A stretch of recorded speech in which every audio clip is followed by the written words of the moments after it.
complicated thing. Hello! Expect spoilers ahead. I'll probably talk about Doctor Who at some point, but not yet. Hello! Today's Marilyn Monroe. Oh, would she? Marilyn Monroe's birthday. Well, happy birthday. Happy birthday. Happy birthday. Although she's not here anymore, so 99 today. That's quite old. Hello, very pleasant Sunday to you, and apologies for the stringiness, the longness of this orientation, but it is what it is. So, did anyone see the Doctor Who yesterday? I've tuned this guitar, it's more or less right. Happy and blessed Sunday to you too, Jane. Sounds alright, doesn't it? Not too bad. So, yes, it has been a week. It has been a week since I've seen you. I did one last week. It was the right way round, and I've messed up because I forgot to set the orientation, and then when it came, it's like, you've got it the wrong way round. I'm fiddling around, and it just never goes right. So yeah, did anyone see Doctor Who? Is anyone interested in Doctor Who? Probably not. Just me, not you. I was interested. I mean, I'll just spoilers. There's a different Doctor. Sorry if you if you missed the spoilers, then you will not know that there were spoilers. So apologies. You could just I'm not listening. You're not seen the last 2 years yet. Well, so then, if you haven't seen the last 2 years, then I can tell you that definitely in the last 2 years there's been a different Doctor since the Doctor before the last 2 years. So no, I won't. I will not spoil. There's a different Doctor. Right, I'm not going to spoil the Doctor Who. So there you go. Right, come back. Right, don't go. Are you there? Have you gone? No, I've driven my only audience away. Right, well, I will not talk about Doctor Who because it's too spoilery for me and you, and I will not talk about that. So yes, I won't talk about that at all. What shall I talk about? Something else. But Philip's not there, but nobody else is interested. Don't go. Are you still there? I'm not going to say anything. He's gone. Oh no, I've driven one of the only 3 people that watch me away. So no spoilers. No spoilers for Doctor Who. No, because I can't, because the people that are interested and haven't seen it are already turned off. So we won't say anything about that. Pretend it didn't happen. I didn't say who the Doctor is. The Doctor has been a different Doctor. So yeah, anyway. Send Philip! Philip, come back! He's gone. I've driven him away. Anyway, so I'm not going to talk about that. I've got nothing else to talk about. Put a new video up. A new video a couple of minutes ago. I had accidentally put it on private. I've also got a walking video. So you can see me walking around town and trying to be very complimentary about Pontypool, because I've seen a series of things where people have gone, hey, look at this place. But then I saw some nice people came and they were walking around and they were very respectful about the area since I posted that. So, and they more or less saw the same bits of it as me. Yeah, I think there's a leveling up. I also saw a thing where they were like going on about the worst towns in Wales, but I think that was the whole point of their channel, is they just go to a town and say horrible things about it. And Pontypool was actually the 9th out of 9. It was the least horrible out of the 9 that they saw. So hooray! That's good, isn't it? Pontypool is my hometown. And I live there ish, not in the heart of it, sort of on the outskirts of it. But I saw an etching that was purportedly of Pontypool from the 1800s today, and it looked very alien. It had like a cliff with houses all over it, and it's like some grand houses and dip. I'm like, where on earth? And some people were sort of cutting down trees in the foreground. It's like, and there was a mountain in the background. I was like, that doesn't look like it. So I don't know. Maybe it's changed a lot in the meantime, or maybe it was near Pontypool, and by near Pontypool it's like somewhere else, or maybe it was Pontypool in Canada. Is it Ontario? I don't know. There's a Pontypool in Canada where the horror movie was made, and there's zombies in, I think, in that horror movie. I haven't seen it, so yeah. Have I had a place called Milford Haven? Yes, Milford Haven's not that far away. Milford Haven is a sort of seasidey town, isn't it? Yeah, I always get it not mixed up with Milton Keynes, because that's a very different place, but I get it mixed up with West. There's another place. There's another place on the coast that's not Milford Haven. That's Weston-super-Mare. For some reason, Weston-super-Mare and Milford Haven are in the same area of my mind, even though the names aren't the same. Your dad's name is Milford. Oh, that's good. Milford Haven and Milton Keynes, very different. Milford Haven and Weston-super-Mare, seasidey. Now, Weston-super-Mare, I think there's like a Butlins or a Pontins or something. And I went for an audition for Pontins ages ago, when I sang a song from Mac and Mabel, which is quite an obscure thing, and it was like a mass thing where loads of people from all over the place came and auditioned to be a Pontins blue coat. There's red coats in Butlins. I tried to get to Butlins as well, but I applied for the wrong thing. It wasn't an entertainment for Butlins. I had to go to Bognor Regis, which was quite a long way away, and I thought it was going to be late, and I got there, and when I got there, I was sort of disappointed that because there were entertainers, and they were in there, and I'd sort of applied through a different means, and I was like, I think I've applied for this wrong. And then they called me in one room, and I said something about how I didn't like children, that I would work with older children, but I didn't like children, which is not even true. And I have worked with children since, and there was no part of me where I actually don't want to work with children, but for some reason I felt the need to say this. So obviously I didn't get the job in Butlins, because that's probably a prerequisite is that you should be able to work with children and animals and general public, and so I don't know why I didn't do that. But with Pontins one, I sang the song and my leg was really shaking, and there was also somebody from the newspaper was coming to do an article about how all these hopefuls, these young hopefuls, which I was at the time, had come to audition to be in Pontins blue coats. And I sang this song, and then I did my interview, and I said, oh, my leg felt like it was going to fall off to the person interviewing me, and they're like, why? Have you got a false leg? And I'm like, no, it was just I was nervous.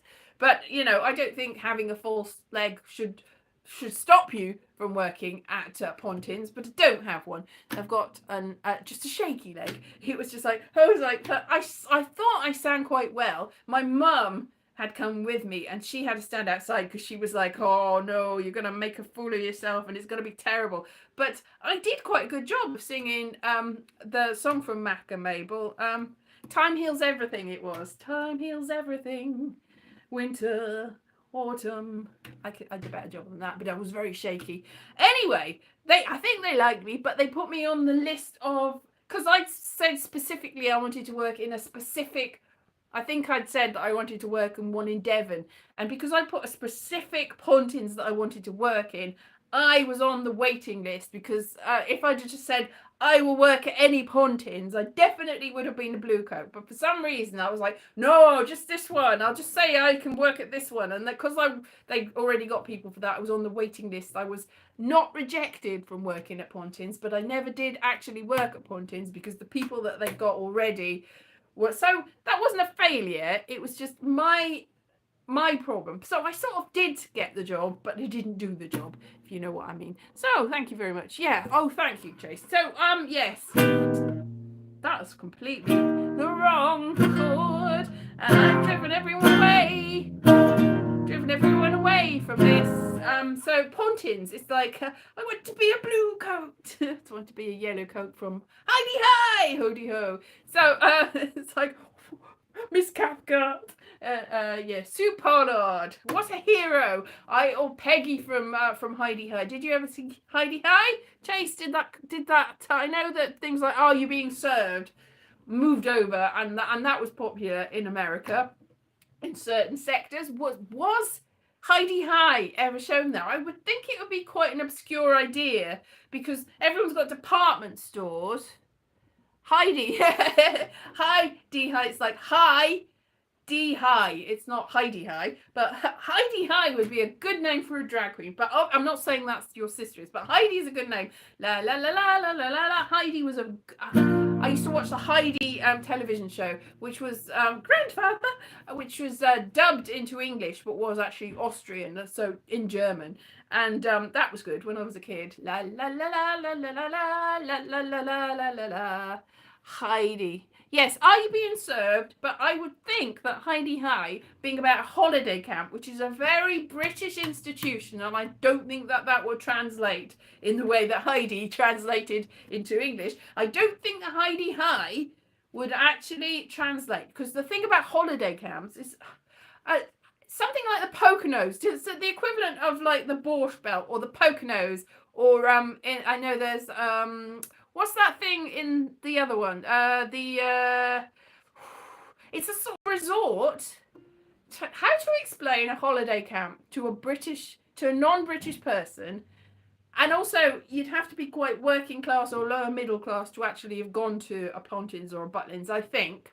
I've been to Pontins and Butlins, and Warner's Holiday Village is another one. That sort of thing.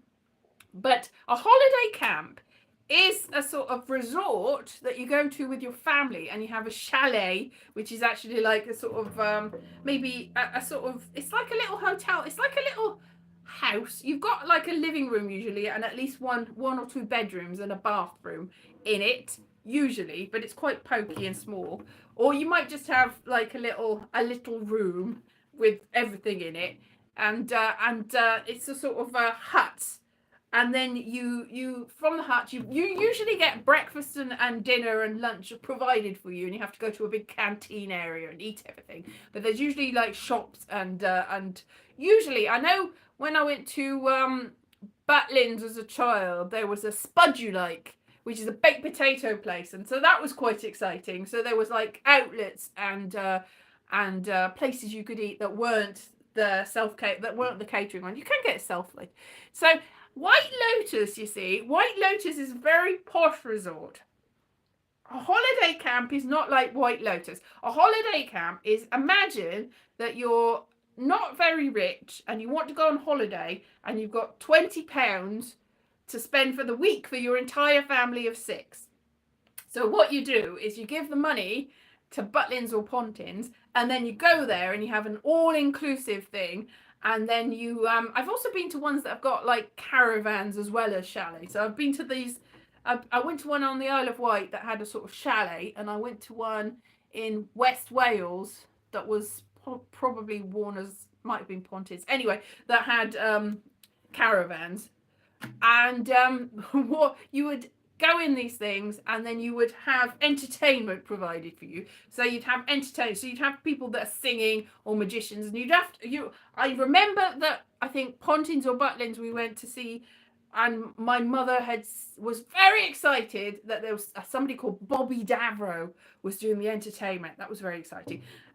Bobby Davro is a comedian, like an sort of younger, old school comedian. Like there was sort of really old fashioned comedians, and then it sort of gave way to modern sort of alternative comedians in the 80s and 90s, and then it sort of reversed back where you're sort of mainstream and sort of modern at the same time. But he was sort of an in-between sort of missing link between the old-fashioned, my wife, my mother-in-law, or between that and the alternative sort of right on, yeah, the sort of, before, the political correctness gone mad sort of comedians. Between them and the I'm going to say anything I like and it's going to be sexist and racist and horrible comedians, Bobby Davro sits somewhere between the two, in that he's not sexist and racist and horrible like the old school club comedians,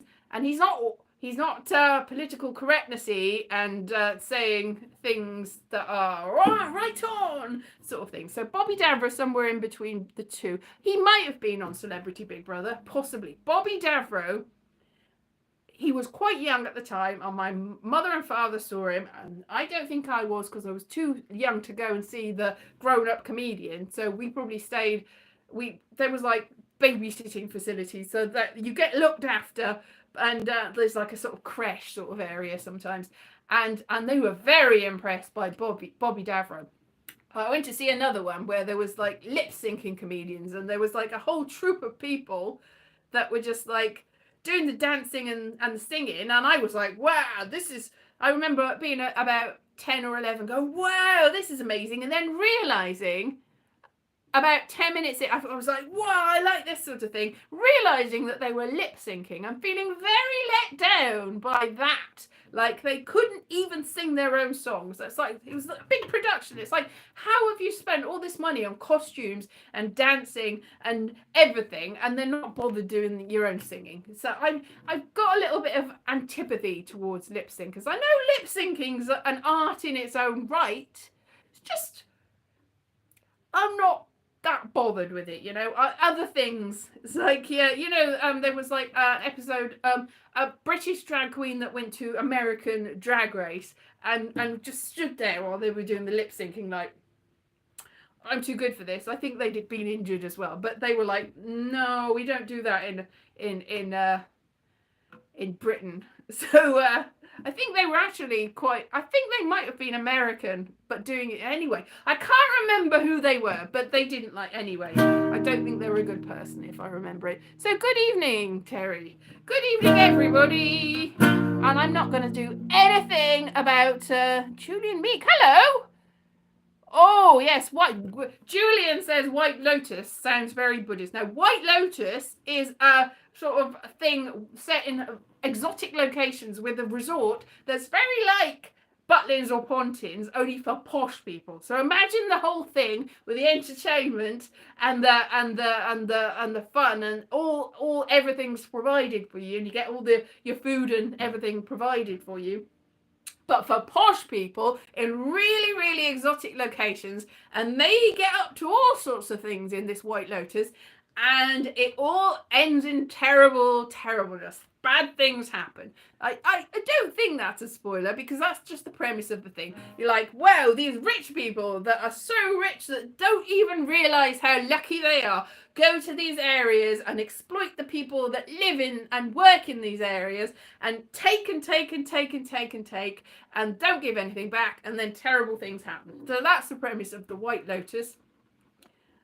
But that's not the same as Hi-de-Hi. Hi-de-Hi is a thing where a young woman called Peggy is very desperate to be a yellow coat and be on the entertainment staff and be like, wow, and everyone will like applaud her and everything. But she is actually a chalet maid, which is a cleaner. So she goes around the chalets. I've explained what they are. They're like a little room, a little hut or whatever, and cleans there. So she's a chalet maid, but she wants to be a yellow coat. And so she's very enthusiastic. But throughout the whole series, of which it went on forever, I mean, they started off, they were about 20 or 30, and by the end of it, they were about 180, really. It's like, it's like, it's seasonal work. So they must have come back every year forever and ever and ever and ever. Anyway, so through the course of the series, Peggy, who wants to be a yellow coat, but is actually a cleaner,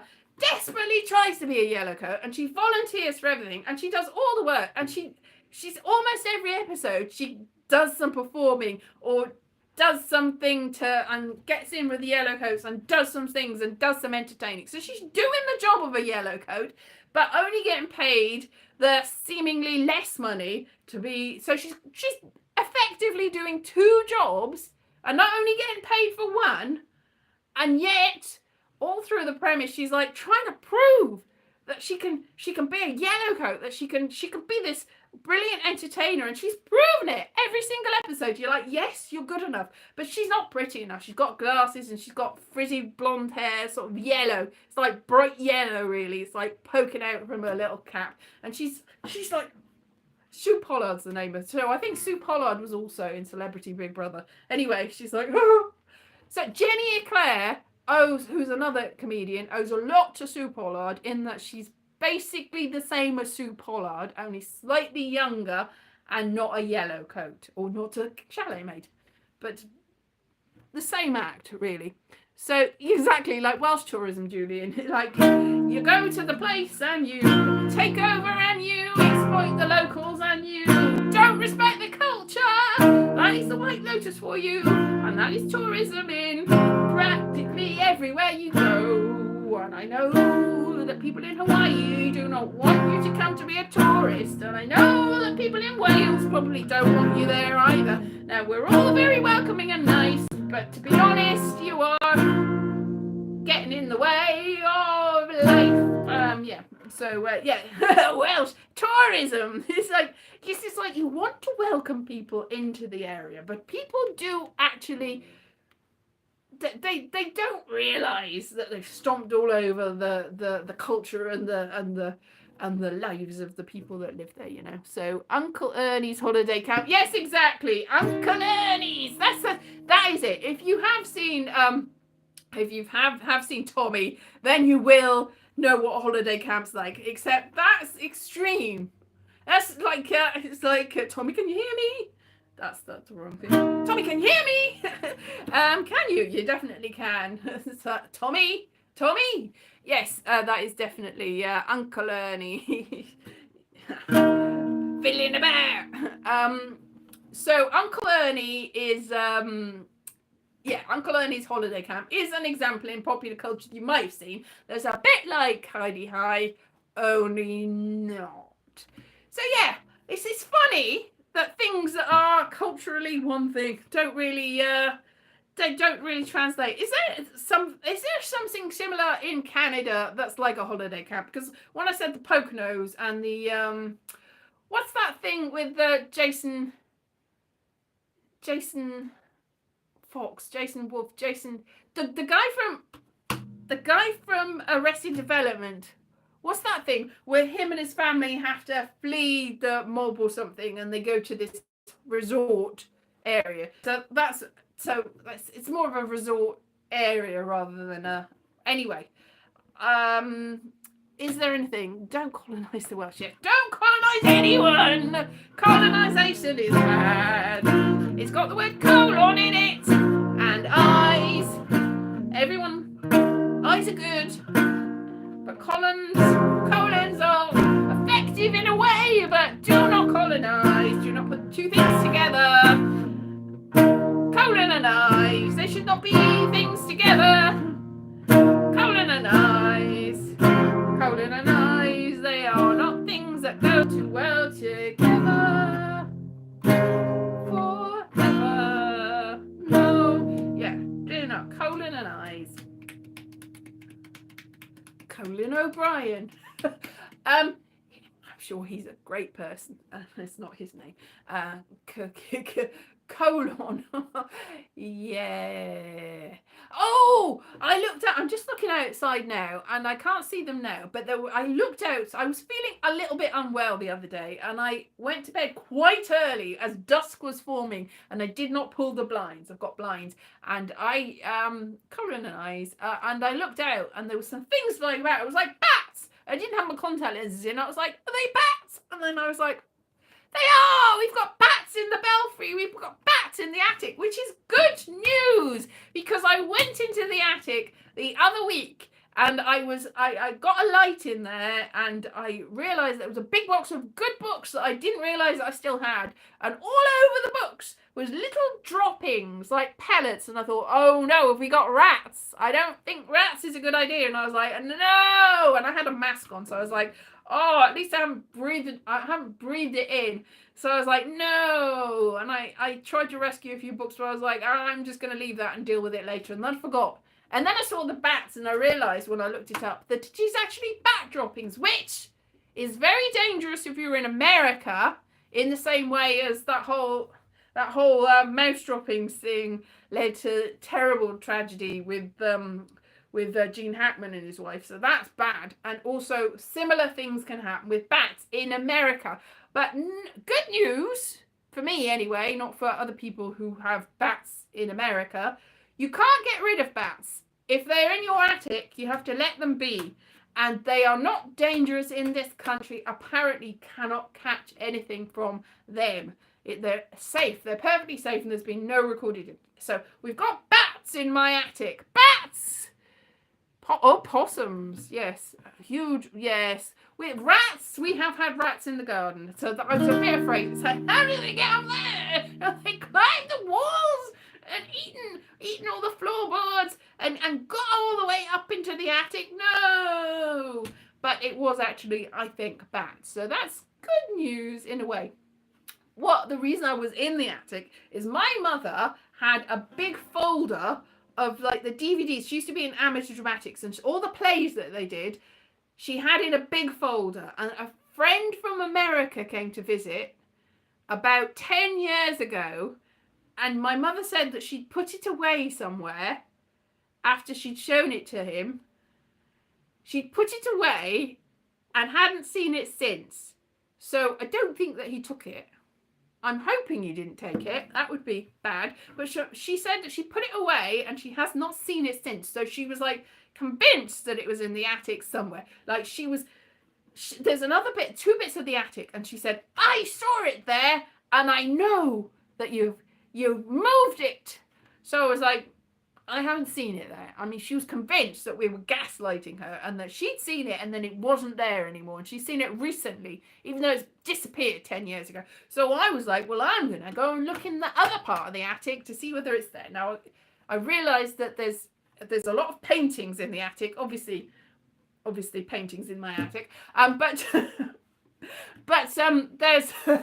there's a lot of books and knickknacks. Gewgaws. What else is the name for them? Tchotchkes. Like little things, like little ornaments and stuff in there, in boxes, in various boxes. But they're all piled up. So there's like no way that I'm gonna. And also, when I saw the droppings on the very top box, I was like, let's leave this here. I did find a copy of The Handmaid's Tale, which I didn't realise I had, and some other stuff as well, some various different things. So yeah, I thought, oh, well, that's maybe something I should read. Chimney sweeps, birds. Yes, chimney sweeps and birds. They're all in the attic. Lots of things in the attic. Attics. Small dogs. So, yes, exactly. We've got rats the size of small dogs too. They are big, but they're not as big as a big dog. So that's good. Greeks in the attic. Greeks in the attic and birds in the attic and chimney sweeps and bats in the attic and lots of things like books in the attic and tchotchkes and things. There is definitely not a Trojan horse in the attic. If there was, then I would, of course, in the attic have a look in the attic and go in the attic and make sure that I get in Troy. Because if you want to get into Troy, you need a horse as a ploy. And if you've got a horse as a ploy, then you can be the best. And Helen will respect you and love you and respect you again. And Helen will be in Troy. And I don't know why she's got there, except she got kidnapped by a boy. Helen of Troy. I don't know where I'm going with this, but oh joy, it is Troy. Yeah. So I don't know how we got there, but we got there, didn't we? Greeks and zombies in the attic. Oh, there's also all sorts of things in the attic. It's just unbelievable what you can find in the attic. Now, I've driven people away by saying I was going to talk about Doctor Who, and I haven't talked about Doctor Who, and I'm not going to talk about Doctor Who because spoilers are bad. Spoilers. One thing I did start watching this week was And Just Like That, which also has a massive spoiler quite near the beginning, so I won't spoil that for you if you haven't seen it. But it did occur to me that there's definitely a little bit of a problem. It's the sequel to Sex in the City, which is from the 90s and 2000s, and it's the exact same thing, only 30 years on. So they've had no emotional arc. Various things have happened in their lives, these characters. A few of them aren't in it anymore. But like in the first episode, I was like, oh, I thought that guy was dead in real life, and then it turns out that he is, because they started filming it. So it's very sad. I was like, oh no, I thought that I'd been wrong, and I thought, oh no, I must have been mistaken, because there he is. But then very soon in the beginning, they have a ploy to write him out without actually. He's still alive in the show, which is nice. It's nice that people are still alive in this fictional world, even though they cannot carry on. Sad, isn't it sad? It's pheasants in the attic. There are pheasants in the attic, and there are peasants in the attic. That when I was a kid, we used to play pretend, and we used to have little things where, like, one of the people would tell everyone else, like, direct them what the story was going to be. It's like, and you be this, and you be that, and I'll be a princess, and you'll be a prince, and you be a horse, and you be another horse, and everyone will be what I tell you to be.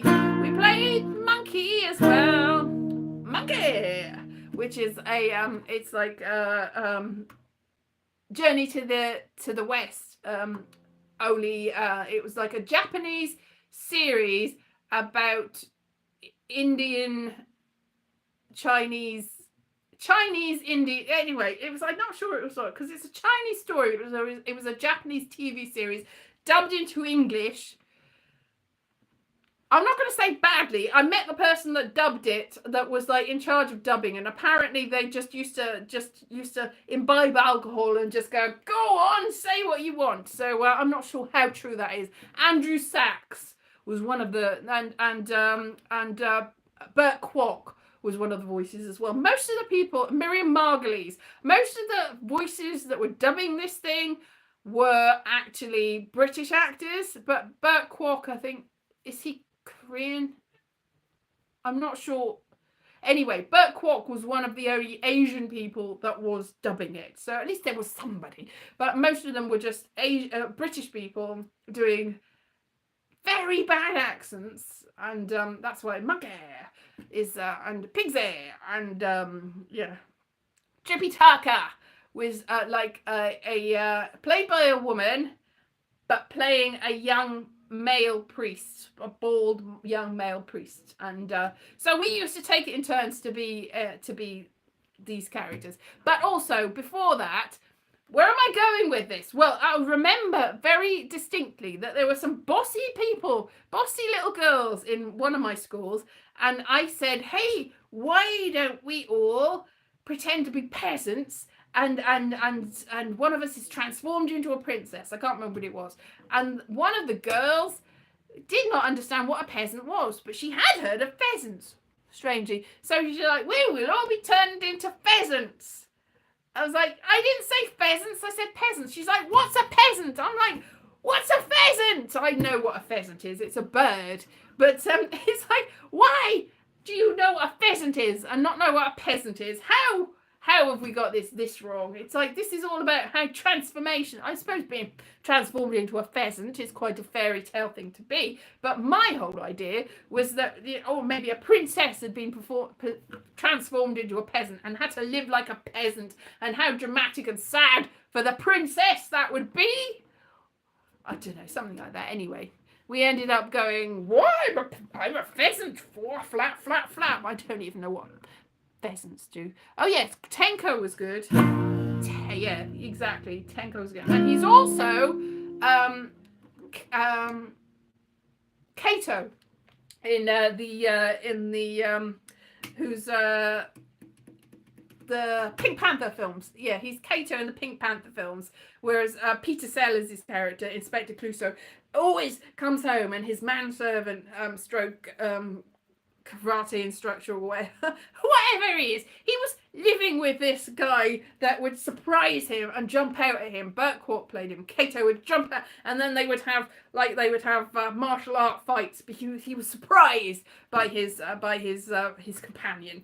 So interesting. So yes, pheasants and right. So yes, Tenko was also a good series about a Japanese prisoner of war camp. So it all goes round, which is exactly like Hi-de-Hi. So that's how you can know what Hi-de-Hi and the holiday camps generally were like.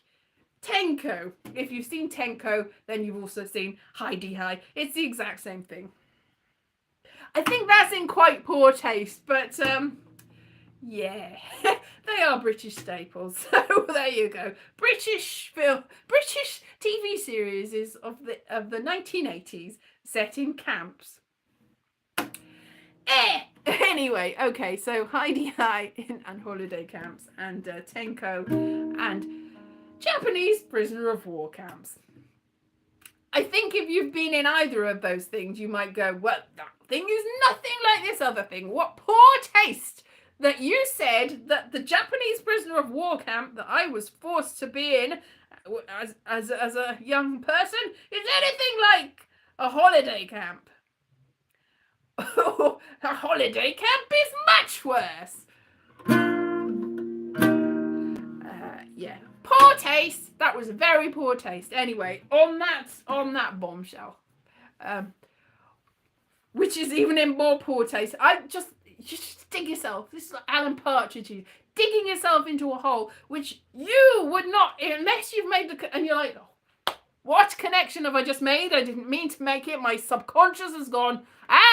Anyway, so the times there are changing. So I would try not to say anything in poor taste anymore. And the only way I can do this is to just stop this stream where it is. So yes, go and watch my videos. I put up a short today, and I put up a walking video of the Pontypool town last week. So go and watch those. Have a lovely time. And apologies to Philip. I'll let you know, I did not spoil the Doctor of the Who's. I did not spoil them. I did spoil everything else that ever existed in the world. I spoiled it all. But I'll go now. I'll get my coat. I'll see you soon. Have a good week. Bye-bye.